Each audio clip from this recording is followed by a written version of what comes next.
showing hunting behavior. That's an Albertosaurus. Okay, so we have an Albert.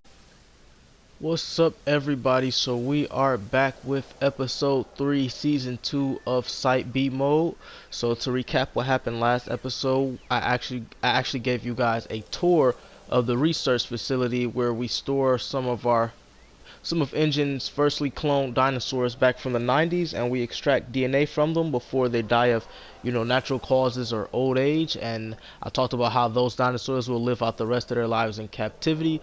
Then we went to a little proximity type area here on Isla Sorna to do a little investigating to see what we can find in the area.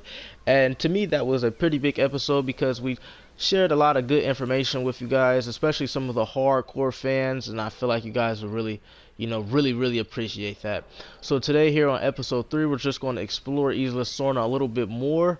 The ecosystems here are a lot different, as I've been explaining over the past 2 episodes, so you never know what we might run into. So right now we are in a red wooded area, and we're just going to see what we can find. We're going to talk about the dinosaurs, see what's in the area. Right off the bat, we have some Homocephalus. These excuse me, these guys spread out. They are widely spread out across the entire island, and because these guys are so small, they can easily repopulate. So these are some of the dinosaurs where we don't really have to worry about, because I talk about a lot. I talked about a lot in season 1 and in the past 2 episodes as well.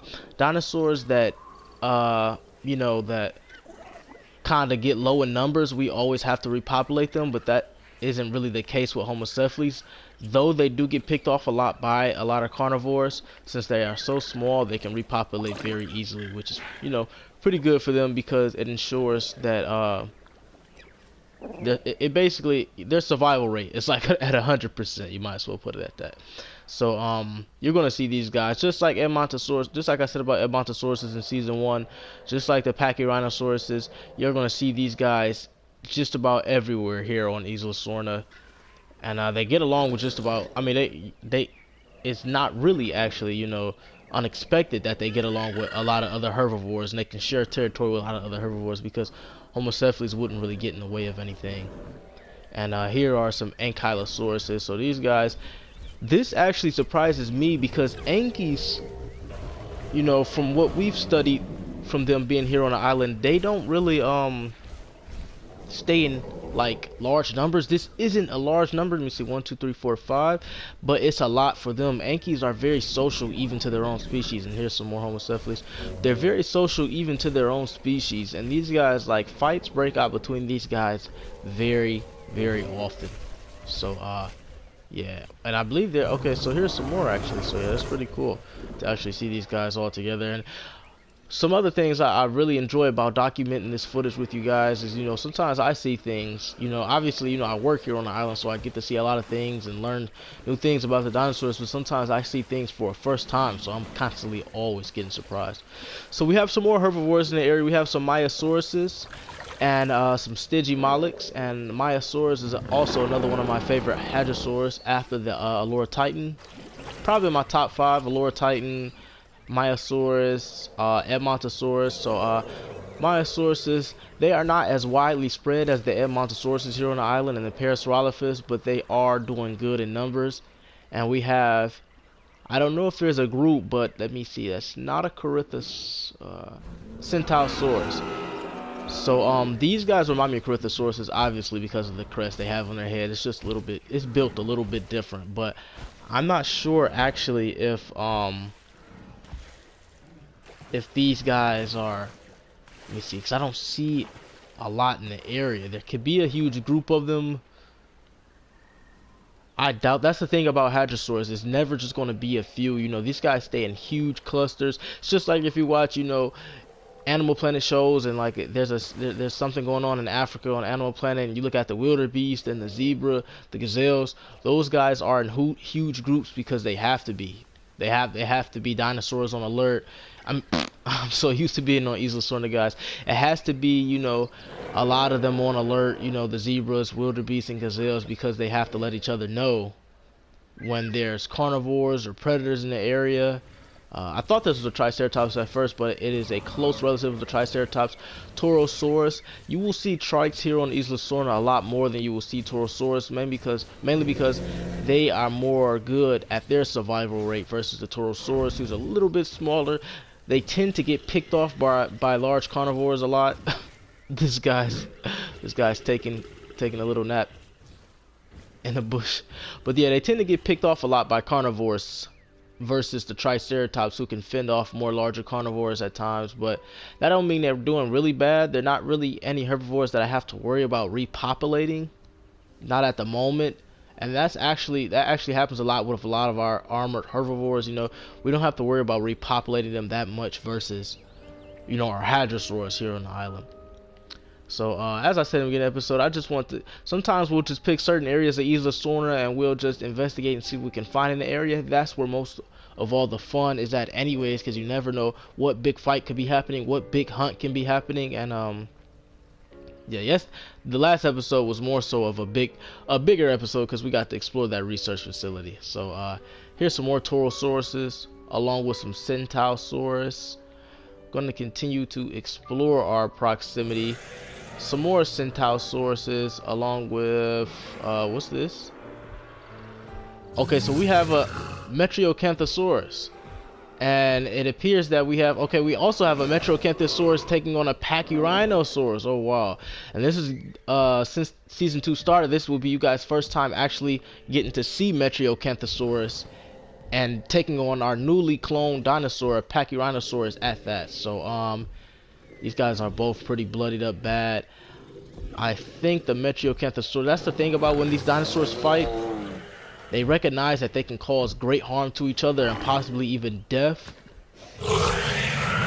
So they might continue to battle, but they won't battle to the death. And 9 times out of 10, this is a fully grown Pachyrhinosaurus too, this is a male. 9 times out of 10, this guy is going to die from injury, and I wouldn't be surprised if, we have 3 Metriacanthosauruses in the area.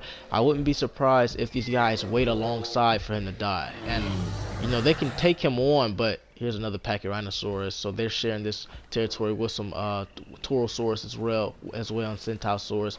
But these Metriacanthosauruses can actually pick them off. But it's like if you watch a wolf documentary, and there's a bear following the wolves because the bear knows the wolves will make a kill. It can be like 15 wolves, but they will not take on that bear for obvious reasons. They don't want to sustain injuries, but little do they know if they all charge the bear at the same time, they could actually kill the bear. It's probably the same thing right now with this Pachyrhinosaurus and these 3 Metriacanthosauruses, wherever they just went to.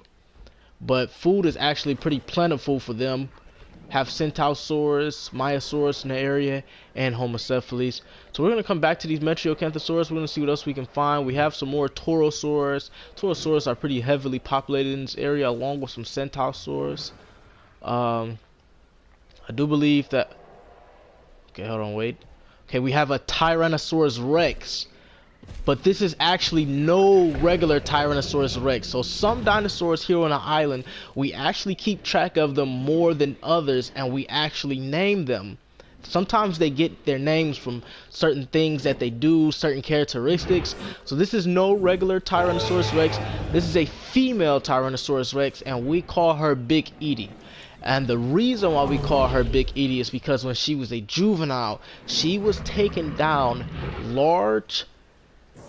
very large dinosaurs at a juvenile type size, and she was doing a pretty good job at it.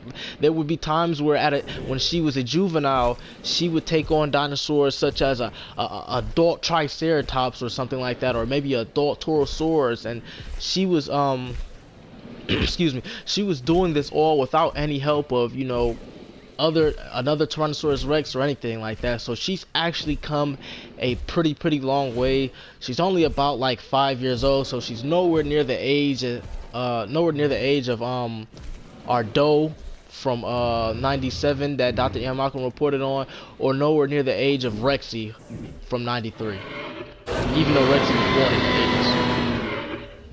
So yes, this is actually, so she might actually be the largest carnivore in this area, to be honest.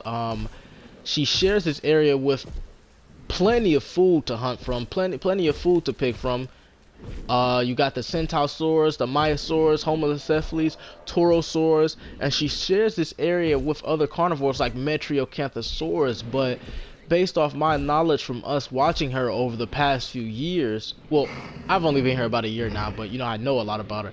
But based off our knowledge of watching her,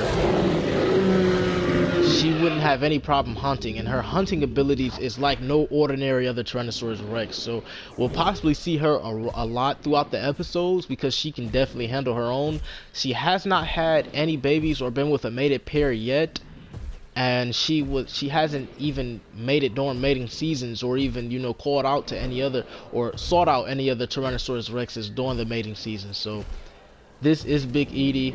As I mentioned, she's showing hunting behavior right now. Actually, she's actually stalking this Torosaurus. But as I mentioned, she got her name from when she was a juvenile, and she would do a lot of hunting during those juvenile times. She would score big with those hunting. Oh wait, yeah, she would score big when hunting during her juvenile times and take out a lot of large herbivores that were larger than her at the time. So right now she's about to take on this Torosaurus. Oh man. This is probably going to get bad for the Torosaurus. He doesn't have the he doesn't have the size that his relative has, which is the Triceratops. Not saying he can't defend himself well, but when I tell you guys, Big Eatie is very good at what she do. That's why she's able to stay alone. She's a young Tyrannosaurus Rex here on Isla Sorna as well.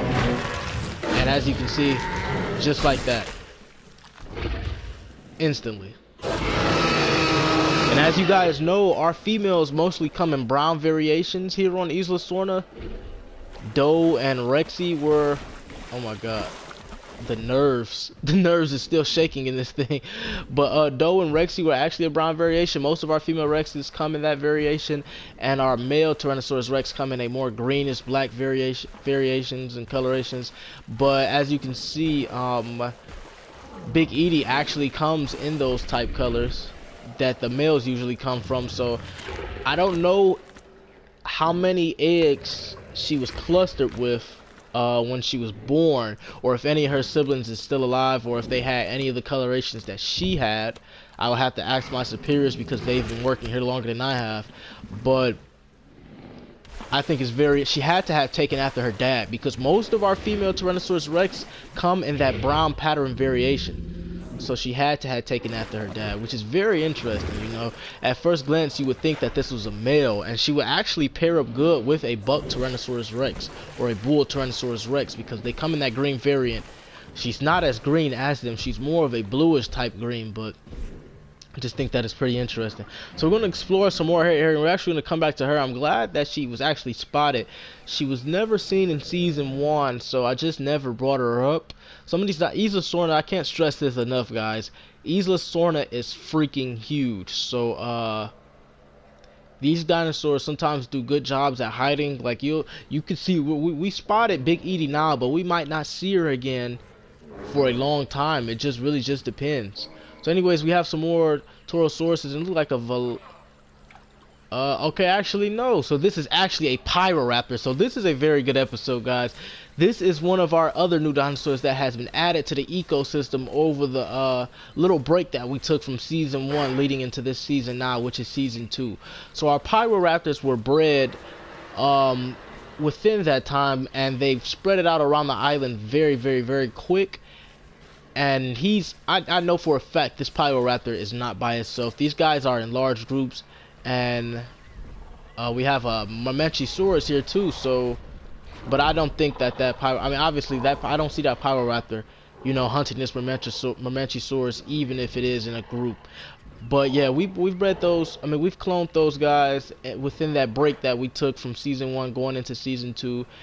And we originally successfully cloned about 15 of them, successfully released them out into the wild, and they are doing good.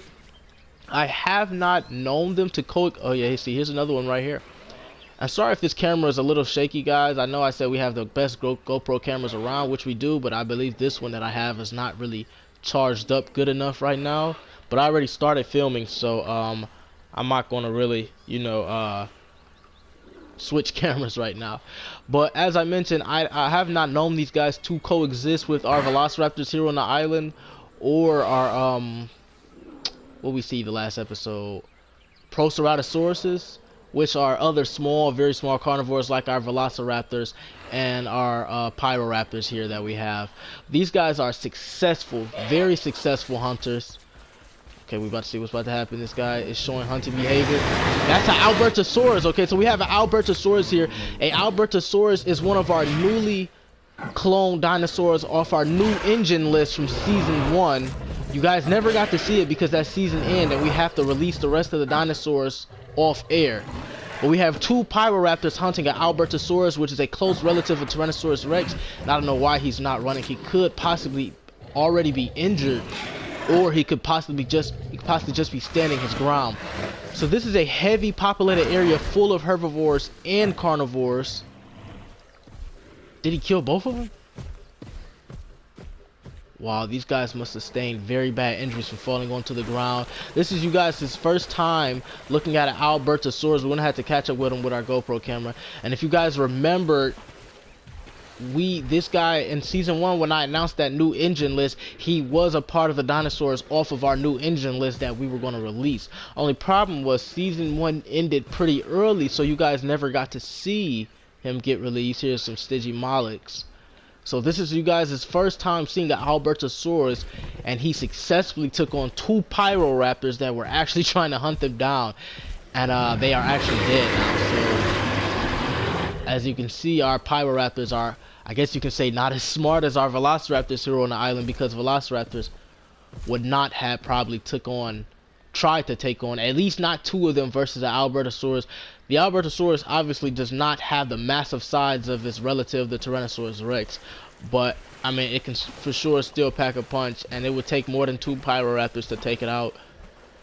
So that's very unfortunate, actually, that we lost those guys. I'm not entirely sure that there could be more of them here on the island, but I think it's just very cool. I just picked this little area on Isla Sorna by random, and we have already come in contact with Metriacanthosaurus, Pyroraptors, Big Eatie, the Tyrannosaur, and this beautiful, beautiful specimen, this Albertosaurus. And this is actually a male. And yeah, now I don't blame him. Feed off these guys that actually tried to kill you. Might as well. This is a good this is just good. You know, I'm just thinking, like, there could be more Pyroraptors in the area, but these 2, like, this was a good experience for you guys to see, you know, some hunting behavior. Oh, so we have Big Eatie. Big Eatie's come to take a few bites out of this Pyroraptor, and she doesn't care at all that this Albertosaurus probably taking it out.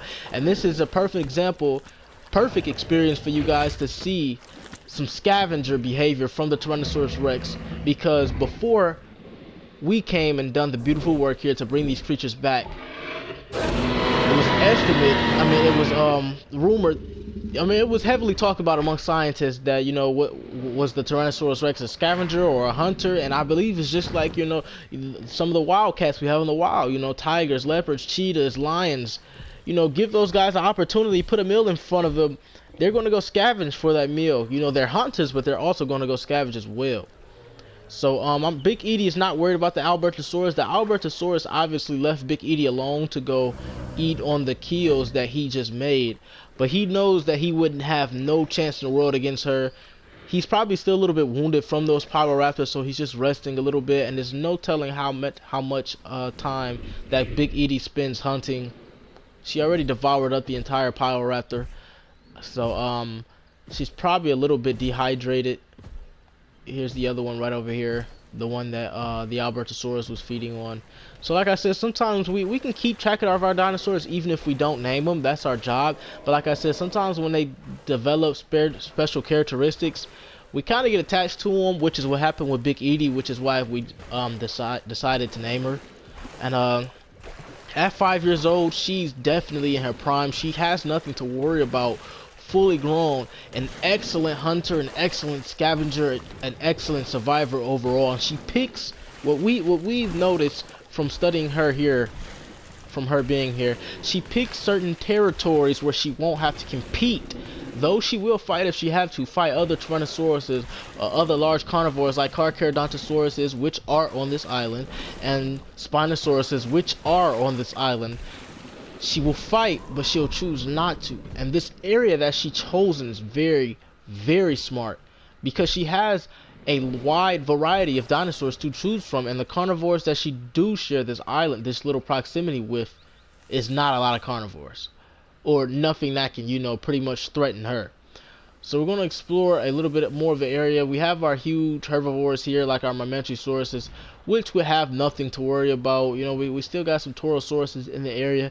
We're going to check to see if there could possibly be any other carnivores in the area. Let me see. I really hope we didn't really get to look at the Pyroraptors that long. You know, they sprung right out into action. So I really hope there are more. This is our Metriacanthosaurus. As you can see, our Metriacanthosaurus is about the same size of our Albertosaurus, just a tad bit smaller, honestly. As he takes a drink of water, he's in the bachelor group. If you guys remember, I talk about those bachelor groups a lot. Those carnivores that, I mean, those dinosaurs that break out into bachelor groups, it's usually males. Anytime you see a group of male carnivores, they're in bachelor groups, and once the mating season comes, or if they find a female that they can pair with until the mating season comes, that's when they'll break away from the other males that they're with, and they'll no longer be in bachelor groups. So yeah, that's how that is. It's just like I explained before, it's just like with deers, honestly. You always see, if you ever go to the woods, you'll see a lot of does, but when you do see bucks, they're in little small groups. And those are what you call bachelor groups. So here we have more Ankylosauruses, along with some Pachyrhinosaurus and some Centaursauruses. And we've seen a couple more Centaursauruses here, but they were kind of split up. So I think it's safe to... Well, I didn't realize how small the Pachyrhinosaurus was. But I think it's safe to assume that these Centaursauruses probably got split up by the carnivores. So gonna see what else we can find in the area. We have some more Pachyrhinosauruses. As I mentioned numerous times, you will see these guys a lot around the island. They're pretty widespread, which is what I like to see, because they are part of our new ecosystem. So I want to see them doing good. I have some more Centaursauruses and some more Anky. So it's not that many heavily armored dinosaurs in the area. We have some more Myosauruses taking refuge with... Oh, I thought this was a yeah, well, here's a Centaur right there. Taking refuge with some Centaursauruses. And you always see Hadrosaurus amongst Hadrosaurus. Common times you'll see some Parasaurolophus with Corythosauruses. So we actually have three Metriacanthosauruses. One of them is probably the alpha. I'm assuming it's the one leading the other two. Three Metriacanthosauruses in the area stalking this Anky, and the Anky was running away, and is actually still kind of running away. So it would be very detrimental for this Metriacanthosaurus to take on this Ankylosaurus, mainly because this Metriacanthosaurus is not a large carnivore. So, you know, a hit from an Ankylosaurus could be devastating for it. So they're probably just, you know, searching the area. They're very, very aware. Any carnivore, any dinosaur that share any type of territory with a Tyrannosaurus Rex is always aware that it's in the area. So probably going to keep their distance from it. They might not mind the Albertosauruses or the Pyroraptors, depending on if there are more in the area. Wait, oh, there's 4 Metriacanthosauruses. So yeah, one of them is the alpha leading the other 3. And they have a lot to choose from in this area. I mean, there's Centaursauruses and Myosauruses in this area. And you will see Metriacanthosauruses in huge groups. Well, in groups of 4 mainly. I do believe we're about to have a fight taking place. This Ankylosaurus probably realized that he's being hunted. Honestly, I don't know why these Metriacanthosaurus would even choose to hunt an Ankylosaurus versus our Myosaurus and Centaursauruses over there. But hey, I'm down for it. That's definitely a devastating attack, you know. But the Metriacanthosaurus obviously just ate the attack, and looks like he's still pretty determined to actually take on this Ankylosaurus. So we're just going to see how this plays out. Wow, just like I mentioned, he was not going to be able to take... I thought he tanked it, but he's panicking now. So This Ankylosaurus has nothing to worry about, and he will definitely defend himself against the other Metriacanthosauruses if he have to. So right now he's kind of doing some lateral running so he can, you know, run and watch these Metriacanthosauruses at the same time. And if that hit, you know, didn't fracture his skull, he might survive, but that was a very heavy blow. So I'm pretty actually upset that, you know, I really wanted you guys to see more of a Pyroraptors, man. You know, I was excited when our superiors came to all of us and they were like, you know, we want to breed, we want to add to the ecosystem, and they came to us with the list of dinosaurs that they wanted to add, and the Pyroraptors were actually on that list. I felt like I was a kid at a candy shop, because, you know, I love raptors in general, and just to be able to add more raptors to the island, you know, we haven't seen them coexist with our velociraptors yet. Sometimes when we release dinosaurs out into the wild, they, you know, just straight off the bat go find a certain territory, and they either stay there, or they stay there for a while and migrate to different territories. You know, Isla Sorna, I can't stress this enough. I promise you guys will hear me say this a lot. If you go watch season 1, you hear me say it a lot. You know, you will hear me say it a lot through this season. You even see me say it a lot when we did our species document on Isla Nublar. Isla Sorna is a very huge island, so dinosaurs can take refuge just about anywhere here on the island, you know, and they can stay hidden, which is why we didn't see Big Eatie, our female Tyrannosaurus Rex, in this proximity. We didn't see her in season 1 of our Site B mode. So you know, this is all pretty good stuff. Like I said all the time, you know, I'm glad I got you guys as spectators to watch this. I'm glad that, you know, I got the permission from my superiors to get this footage for you guys, because this is just very, very good stuff for you guys to see. We actually see Big Eatie, she's sleeping amongst some Taurosauruses, so this is common hunting behavior. Though these Taurosauruses are probably the hardest dinosaurs for her to take down in this area, along with an Ankylosaurus, she will rest amongst these guys, because these guys, they're not as hard to kill as a Triceratops. And because she's used, like you guys, Big Eatie is used to that. She's used to hunting. She's showing more hunting behavior, and the more she hunts, the more she gets used to it, the more she ensures, the more she will survive here. She will thrive here on Isla Sorna.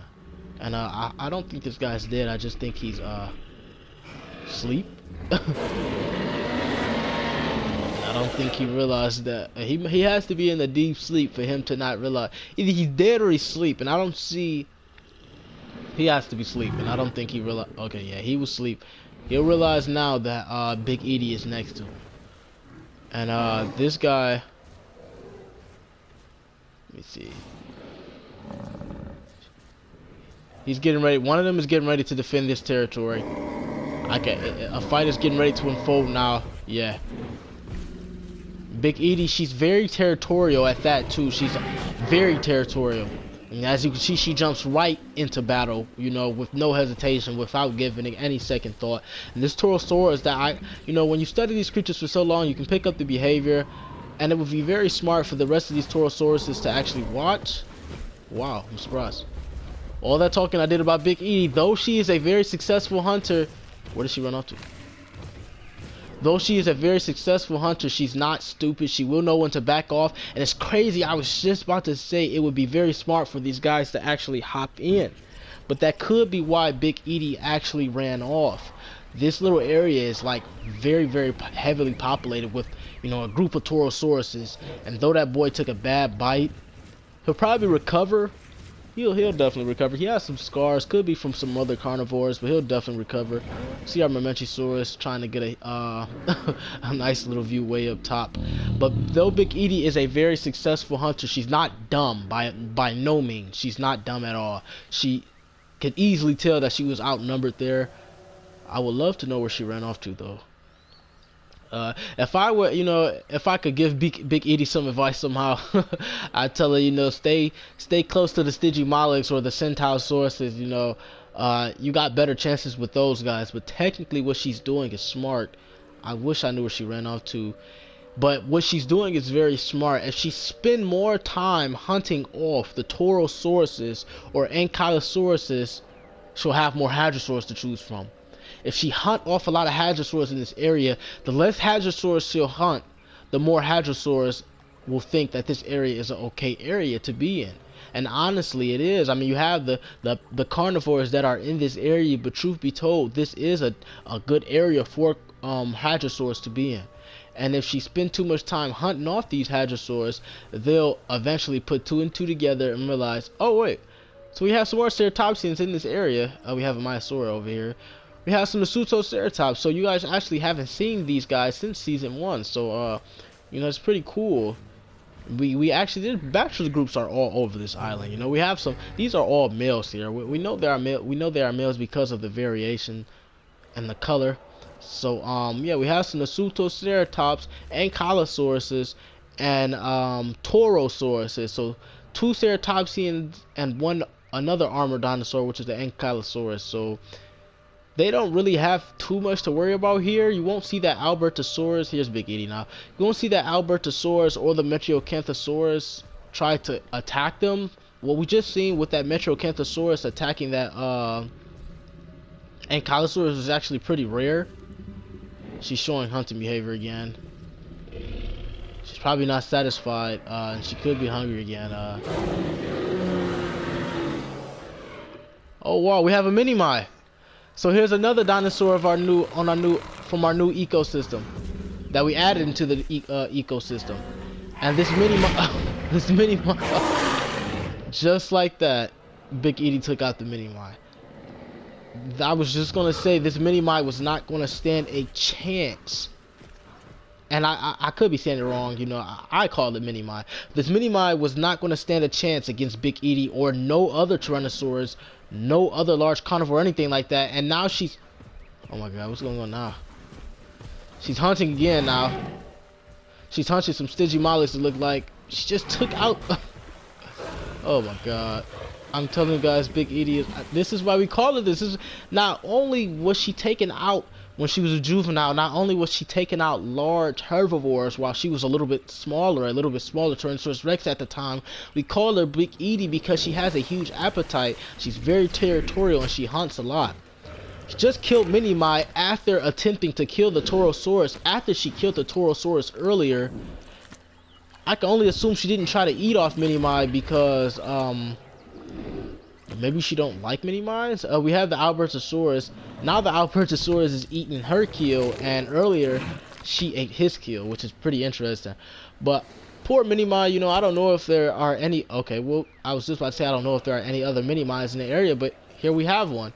So these are, you know, one of our armored dinosaurs, like our Eopocephalus and our Ankylosaurus, Sauropeltis, dinosaurs like that. And you guys won't really see Minimis that often, mainly because they are very small, like very small. And we added them to the new ecosystem because, you know, we thought they would do some good here and just, you know, it's like when we came up with our new engine list in season 1, you know, we pick random dinosaurs that we all like, you know, dinosaurs that we already extracted DNA from, but we weren't sure if we wanted to, you know, put them here on Isla Sorna because, you know, that's why we take care of these dinosaurs and have facilities set up, because we have to watch over them.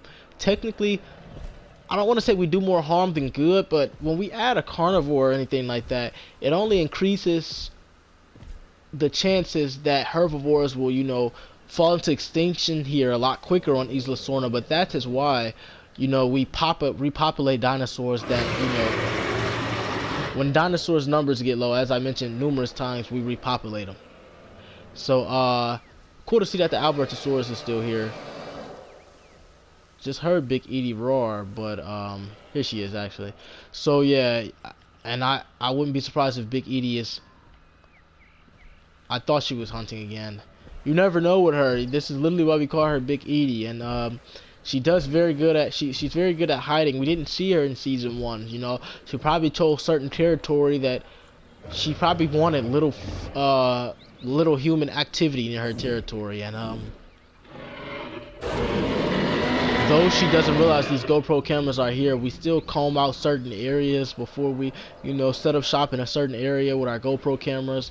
And these dinosaurs, you know, they are obviously aware that, you know, we're here on this island, and we're doing footage. So sometimes they'll choose certain they don't know we're doing footage, but sometimes they will choose certain territories where they want to be out of the spotlight, want to be left alone. And I'm pretty sure that's what Big Eatie did, because we didn't see her in season 1 and we didn't see her in the last 2 episodes. You know, this is season 3. And I honestly haven't seen her in a long time. I knew about her in season 1, just didn't say anything because I wanted it to be a surprise for you guys, because this is one of our favorite Tyrannosaurs here on this island. So going to get ready to close this episode out pretty soon. You know, I just want this episode. We came back with episode 1 for season 2, and in episode 2, I think it was pretty cool. We got to show you guys the research facility where we housed some of our freshly cloned dinosaurs, cloned by the original members of Engine. So in this episode, I just want to do, and most episodes will be like this episode, where we explore the area. I mean, yeah, where we're gonna explore the area, see what's in the area, see what dinosaurs are around. You know, check out some traits and characteristics from those dinosaurs, and you know, I'll give you guys a lot of info on those dinosaurs. Okay, because usually when an Ankylosaurus has his tail up, it's pretty much giving out warning signs. And yeah, it's a Metriacanthosaurus right here, so it's probably warning this Metriacanthosaurus to stay back. This Metriacanthosaurus actually has wounds on it, so it could be from a older fight or a fresh fight. These wounds do look pretty fresh, I will say. Let me check out this Ankylosaurus over here. No wounds on him, so he probably just didn't sustain any injuries in whatever bout it probably took place in. So yeah, this was definitely a refreshing episode. Not saying the last episode wasn't refreshing, but we got to see Big Eatie, and we got to see why she lives up to her name. Got to see some Metriacanthosauruses along with Albertosaurus and our Pyroraptors. I hope that we run into more Pyroraptors later on in the future, guys, because I want you guys to check out some more characteristics from them. You know, it's pretty exciting actually seeing some hunting behavior from them as well, but pretty unfortunate that they chose to hunt, you know, something like an Albertosaurus, which actually, you know, if there were more Pyroraptors, I do believe they would have got the best of the Albertosaurus, but they actually did, you know, did unfortunately die. But that Albertosaurus could just be as good as, you know, staying alive as Big Eatie, but who knows. So that Albertosaurus is not even as old as Big Eatie, and we actually just recently, you know, successfully released those Albertosauruses into the wild, you know, about a year ago. So it could be some of our first clone Albertosaurus, or it could be an offspring. Hard to tell. I would have to look back at it just to be sure. But so yeah, we got to see a lot of stuff in this. The area, you know, this is an area that I actually like, and we might actually come back to this area in the future. You know, it's heavily populated with nice amount of herbivores: Stygimolochs, Homocephales, Nasutoceratops, Taurosauruses, Ankylosauruses, Centaursauruses, Myrmenchosauruses, couple mini Myosauruses. And it's a heavily populated area, which is why I'm not surprised that there's, you know, some carnivores here. But the only large carnivore here would be Big Eatie, and she's very territorial. So any other carnivore in this area would have to, any other large carnivore like, you know, Tyrannosaurus Rex, Spino, Carcharodontosaurus, any other large carnivore, you know, that would like to venture into this area would have to take that up with her. So anyways, I hope you guys really enjoyed this episode, and I'm gonna catch you guys in the next episode. Peace out.